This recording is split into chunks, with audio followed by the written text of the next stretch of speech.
সাতজন বিএলওকে শোকজ করল কমিশন। উত্তর কলকাতার 7 বিএলওকে শোকজ করা হয়েছে। এসআইআর এর কাজে গাফিলতির অভিযোগ এবং এই অভিযোগেই শোকজ করা হলো 7 জন বিএলওকে। একাধিক বিএলওর বিরুদ্ধে অভিযোগে কড়া পদক্ষেপ নির্বাচন কমিশনের।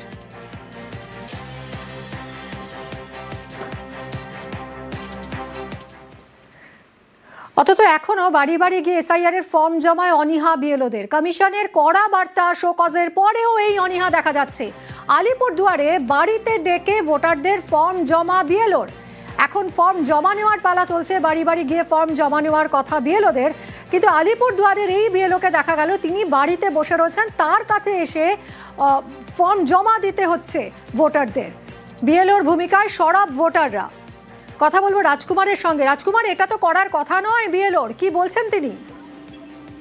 দেখো মিমি, এটা ঠিকই যে নির্বাচন কমিশনের করার নির্দেশ রয়েছে, এটা করার কথা নয়, কিন্তু বিএলওর বক্তব্য যে এই জেলাতে ফর্ম দেরি করে এসছে, ফর্ম বিতরণ করতেও কিছুটা দেরি হয়ে গেছে, এবং এই যে ফর্ম এখন যদি সময়ে জমা নিতে হয় তাহলে কিন্তু বাড়ি বাড়ি গিয়ে সময় পাওয়া যাচ্ছে না, কোনোভাবেই বাড়ি বাড়ি সম্ভব নয়। সেই কারণেই বিভিন্ন রাজনৈতিক দলের যে বিএলএ 2 আছে তাদের অনুমতি এবং তাদের সহযোগিতা নিয়ে কিন্তু বাড়িতে বসেই ফর্ম জমা নেওয়া হচ্ছে বলে কিন্তু এই বিএলও দাবি করেছেন। মিমি, কমিশনে জানানো হয়েছে? দেখো, ইতিমধ্যে বিষয়টি নিয়ে বিতর্ক তৈরি হয়েছে। ভোটাররা অভিযোগ তুলেছেন এবং ভোটারদের পক্ষ থেকে বলা হচ্ছে যে তারা নির্বাচন কমিশনে এই বিষয়টি নিয়ে অভিযোগও জানাবেন। ধন্যবাদ রাজকুমার। এখানে আমরা এসআইআর যে ফর্মগুলো হচ্ছে এগুলো আমরা তুলছি আর কি। আচ্ছা, আমাদের সময় নেই তো। ফর্ম দেওয়া শেষ? হ্যাঁ, ফর্ম দেওয়া আমাদের ডিস্ট্রিবিউশন কমপ্লিট। এখন আমরা কালেক্ট করছি। কি আছে আপনার সঙ্গে? আমার সাথে আছে 3 জন বিএলএ। ফর্ম তো জমা দিলাম এখানে। কেন? শুনতে পেলাম এখানে জমা হচ্ছে। তো বিএলও বসেছে এখানে। নির্দেশ তো বাড়ি বাড়ি যাওয়ার। হ্যাঁ, গেলে সুবিধা হতো, গেল না। খবর পেলাম তাই দিয়ে গেলাম। বাড়ি যে কালেক্ট করছে না? না, আপনাকে বাড়ি ছেড়ে আসতে হচ্ছে। বাড়ি বাড়ি যাওয়ার নির্দেশ। তখন না সুবিধাই হতো, না গেলে এখন কি করব? কাজ ছেড়ে আসতে হচ্ছে, একটু তো সমস্যা হচ্ছেই। এসআইআর এখন একেবারে শেষ পর্যায়ে। রাজ্যে বাড়ি বাড়ি গিয়ে এখন ফর্ম জমা নেওয়ার কাজ চলছে। আর এর মধ্যেই এই 25-এই শুরু 26-এর ভোট প্রস্তুতি। রাজ্য বিধানসভা নির্বাচনের প্রস্তুতি শুরু। এসআইআর এর মধ্যে ইভিএম এর প্রথম দফার চেকিং শুরু।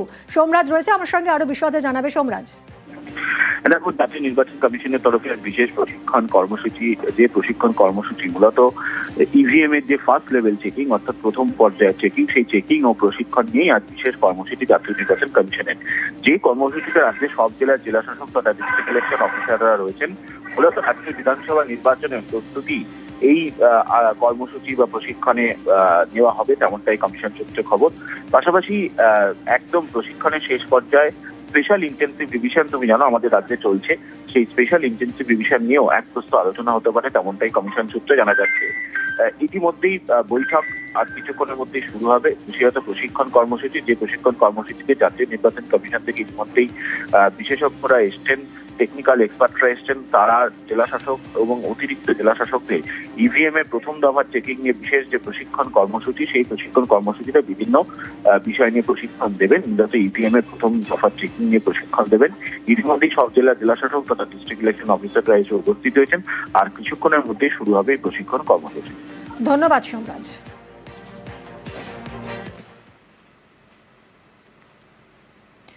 বাংলাদেশের জেলে ভারতীয় মৎস্যজীবীর মৃত্যু। আটক কাকদ্বীপের 61 জন। আর এতে চরম উৎকণ্ঠায় তাদের পরিবার।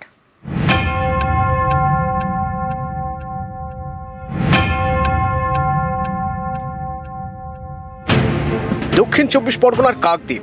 মাস চারেক আগে এখানকার 62 জন মৎস্যজীবীকে আটক করে বাংলাদেশের উপকূলরক্ষী বাহিনী। আটক করা হয় 3টি ভারতীয় ট্রলার। এই মৎস্যজীবীদের দলে ছিলেন কাকদ্বীপের পশ্চিম গঙ্গাধরপুরের বাসিন্দা বাবলু দাস। অভিযোগ, বাংলাদেশের জেলে তার উপর অত্যাচার চালানো হয়, তার জেরে প্রাণ যায়। এরপর থেকেই উৎকণ্ঠায় 61 জন মৎস্যজীবীর পরিবার। প্রায় 4 মাসের বেশি হয়ে গেছে।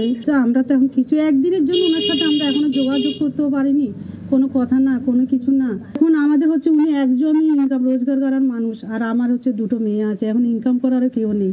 দুশ্চিন্তা, মানে খুব দুশ্চিন্তা। এখন আমাদের এই যে একজন মারা গেছে শুনছি, মানে কি আমাদের কোন মুহূর্তে কি হবে সেটা নিয়ে এখন তো সেটাই আমরা এখন ব্যস্ত। খুব চিন্তার মধ্যেই আছি। কেমনে খা কেমনে চলে, আমরা বাড়িতে রয়েছি, ও মুদির ব্যবসা, ওরও ধরে নিচ্ছে, ও কাচ্চা বাচ্চা লোক একটু কথা বলতে পারে না, ও কোনো চিন্তা ভাবনা আমরা করতে পারছি, কি করে আসে না কি করে আসে, আমাদের সাথে তো একটু কথা বলে দেন।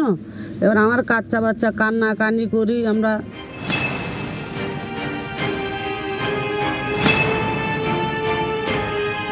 নিয়ত যোগাযোগ রয়েছে আমাদের হাইকমিশনের সঙ্গে এবং সভাপতি এতগুলো মানুষ উদ্বিগ্ন হয়ে পড়েছে এই মৃত্যুটার জন্য।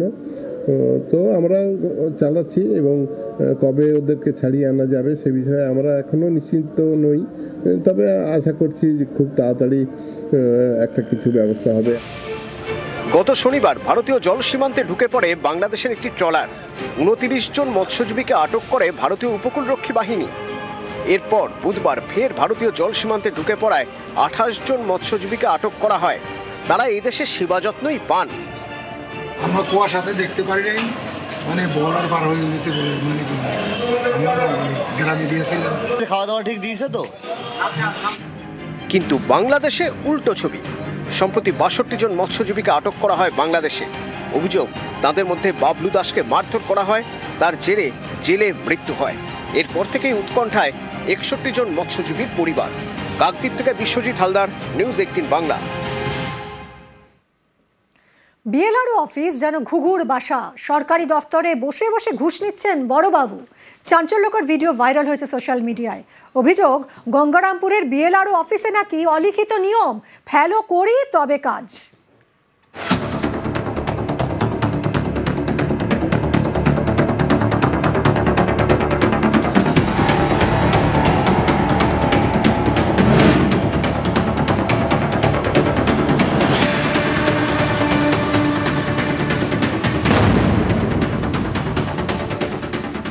জানতাম যে বিএলআরও অফিস ঘুঘুর বাসা, শুধু প্রমাণের অভাব দেখা যাচ্ছিল না, অনেক বড় বড় আধিকারিকও এর সঙ্গে অবশ্যই যুক্ত আছে। ওই বিএলআরও অফিসে প্রত্যেকটা কেস পিছু যা শুনতে পাচ্ছি আর কি, কমিশন নেওয়া হয়, সেগুলো অনেক কারো কাছে যায়।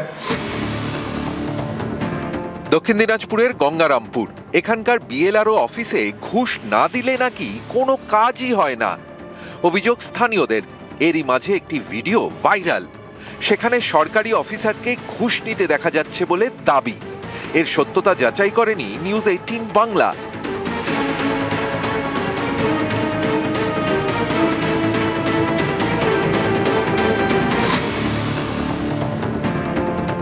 অভিযোগ, এভাবেই নাকি দক্ষিণ দিনাজপুরের গঙ্গারামপুরের বিএলআরও অফিসে কাজ হয়, ফেলো করি তবে কাজ। অভিযোগ, ভাইরাল ভিডিওয় যাকে টাকা নিতে দেখা গিয়েছে তিনি বিএলআরও অফিসের বড়বাবু অখিল পাল। ঘুষ ছাড়া কোনো কাজ নাই, একটা কাগজ করতে গেলে ঘুষ নেয়, কাগজ নিতে গেলে ঘুষ নেয়, এটা কি ব্যাপার? অখিল পাল গঙ্গারামপুর বিএলআরও অফিসের ক্যাশিয়ার। ভাইরাল ভিডিওকে সামনে রেখে তার বিরুদ্ধেই অফিসে বসে ঘুষ নেওয়ার অভিযোগ। জানতাম যে বিএলআরও অফিস ঘুঘুর বাসা, শুধু প্রমাণের অভাব দেখা যাচ্ছিল না, অনেক বড় বড় আধিকারিকও এর সঙ্গে অবশ্যই যুক্ত আছে। ওই বিএলআরও অফিসে প্রত্যেকটা কেস পিছু যা শুনতে পাচ্ছি আর কি, কমিশন নেওয়া হয়, সেগুলো অনেক কারো কাছে যায়। বড়বাবু আমার অফিসে ক্যাশ সেকশনের দায়িত্বে থাকেন, তো গভর্নমেন্ট যে রেভিনিউ হয় সেই সেকশনে ক্যাশ বিলিংস ওনার দায়িত্বই রয়েছে, সেটা গভর্নমেন্ট রেভিনিউ ট্রানজ্যাকশনটা উনি করেন। এবার যারা ভিডিও ভাইরাল করেছে তাদের কি কমপ্লেন আছে সেটা কমপ্লেন পেলে আমরা খতিয়ে দেখব। দক্ষিণ দিনাজপুরের গঙ্গারামপুর থেকে সুজন সূত্রধর, নিউজ 18 বাংলা।